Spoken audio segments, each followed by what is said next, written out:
राजेंद्र नेरकर, येडगाव, राहणार येडगाव.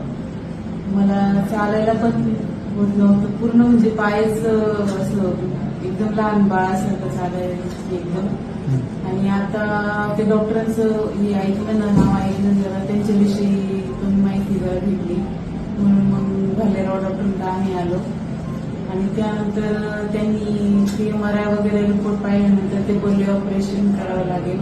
पण त्यांनी असं सजेस्ट केलं की ओपन न करता डायरेक्ट दुर्बिणीद्वारे छोटंसं ऑपरेशन करू. आणि ते ऑपरेशन केल्यानंतर त्यांनी लगेच म्हणजे चालायला वगैरे मला सांगितलं.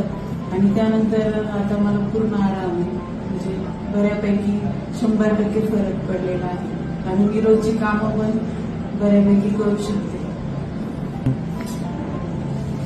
काय आलं हिला वेदना अतिशय भयंकर व्हायच्या. आम्ही पुण्याला पण गेलो बाकीच्या डॉक्टरांकडे, त्यांचं पण ओपिनियन घेतलं. तर त्यांनी जवळजवळ त्यावेळेस आम्हाला 2.5 ते 3 लाख रुपये खर्च सांगितला. मग आम्ही चौकशी केल्यानंतर बालाराव सरांचं बऱ्याच जणांनी आम्हाला रेफरन्स दिलं. तर म्हटलं आपण ओपिनियन घेऊन पाहू. तर सरांकडे आलं, सरांनी सुरुवातीला आम्हाला MRI करायला सांगितलं. MRI केल्यानंतर आम्हाला वाटलं की सर ओपन सर्जरीची मोठी सर्जरीचीच रिकमेंड करतात तर काय.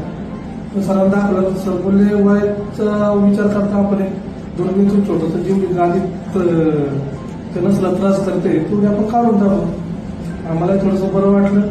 तर सरांच्या विश्वासाने आम्ही ते केलं. सर आता एकदम व्यवस्थित बरं वाटतंय. खर्च पण आमचा आता 8,000 झाला. जे पुण्याला जो खर्च राहणार त्याच्याजवळ आम्हाला 70,000 रुपयाच्या आसपास खर्च तेवढंच आमचं झालं.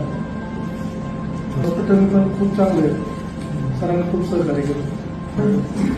सरांनी आमचे जो आजार होता तो बऱ्यापैकी कमी करून आम्हाला पूर्ण रिलीफ दिल्याबद्दल सरांचा आम्ही मनापासून खूप खूप आभारी आहे. आमच्या खर्चातही खूप बचत केली त्याबद्दलही सरांचे खूप खूप आभारी आहे.